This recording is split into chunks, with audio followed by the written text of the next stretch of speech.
घाटशिला उपचुनाव में दोपहर 1 बजे तक झामुमो प्रत्याशी सोमेश सोरेन बढ़त बनाए हुए हैं। ऐसे में इस बढ़त के बाद अब झारखंड में चर्चा शुरू हो गई कि अभी भी हेमंत और कल्पना की जोड़ी कमाल कर रही है।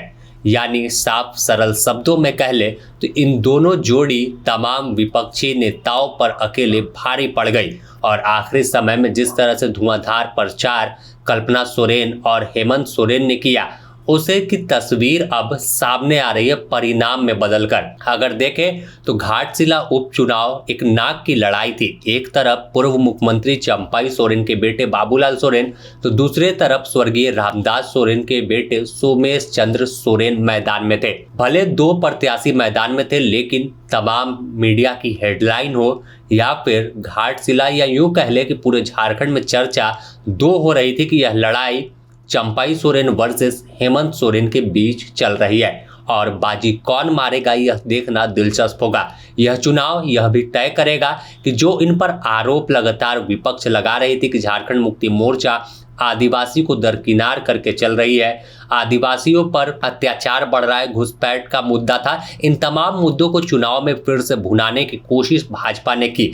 लेकिन हेमंत सोरेन जब प्रचार में उतरे तो साफ तौर पर कहा कि बहरूपिया लोग चुनावी मैदान में उतरे हैं और उनके तमाम सवालों का जवाब दिया था। पूछा था कि आखिर घुसपैठ अगर होता है तो उसके जिम्मेवार कौन होता है। हालांकि इस पर खुलकर कुछ वह बोल नहीं रहे थे, लेकिन तब साफ तौर पर कहा था कि जनता जवाब देगी और जब चुनाव का परिणाम आएगा तो वो सबके सामने रहेगा। झारखंड मुक्ति मोर्चा फिर से सीट पर परचम लहराने वाली है। और अब जब परिणाम का दिन आया तो सुबह से ही अगर पहले राउंड से बात कर ले तो लगातार सोमेश चंद्र सोरेन बढ़त बढ़ाते चले गए, बाबूलाल सोरेन लगातार पिछड़ते चले गए। और अगर देखें तो जयराम महतो जो जेएल केम के जो उम्मीदवार रामदास मुर्मू थे वो भी काफी कुछ अच्छा यहाँ पर नहीं कर पाए। तो साफ तौर पर अब एक चीज साफ हो गई कि तमाम उपचुनाव, चाहे पिछले टर्म की हेमंत सोरेन की बात कर ले कि तमाम उपचुनाव जीते थे सिर्फ एक रामगढ़ को छोड़कर,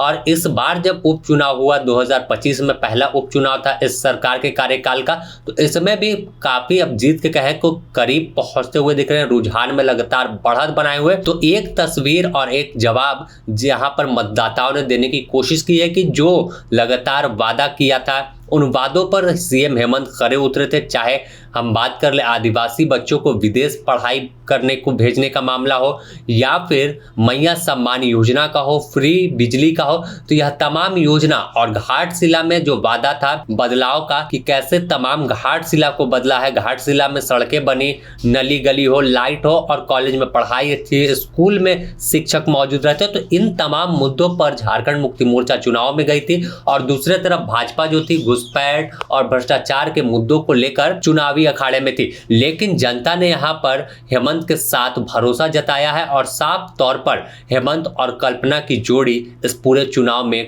कमाल कर चुकी है। अगर बात अब स्टार प्रचारकों की कर ले तो भाजपा यहां पर 40 से अधिक स्टार प्रचारक उतार चुकी थी। कई सीएम थे, कई पूर्व मुख्यमंत्री थे, आजसू सुप्रीमो सुदेश महतो थे। तो इन तमाम लोगों पर कहे जो सोशल मीडिया पर अब चर्चा शुरू हुई कि अकेला हेमंत सोरेन भारी पड़ गए और पूरा माहौल बदल दिया। पिछले बार के जीत के आंकड़े को देखें तो 22,000 के करीब था और अब जब देर शाम तक रिजल्ट क्लियर होगा, तमाम राउंड की गिनती पूरी हो जाएगी, तो तस्वीर साफ होगी कि क्या पिछले बार का रिकॉर्ड टूटा या उसके इर्द गिर्द ही सोमेश चंद्र सोरेन जीत के करीब पहुंच रहे हैं। तो द न्यूज पोस्ट आपको इससे जुड़ी हर अपडेट देगा कि कैसे घाटशिला में पूरा माहौल बदला और कैसे हेमंत कल्पना भारी पड़ गए कि शुरुआती फर्स्ट राउंड से लेकर 10वें राउंड तक बढ़त बनाकर लगातार आगे चल रहे हैं।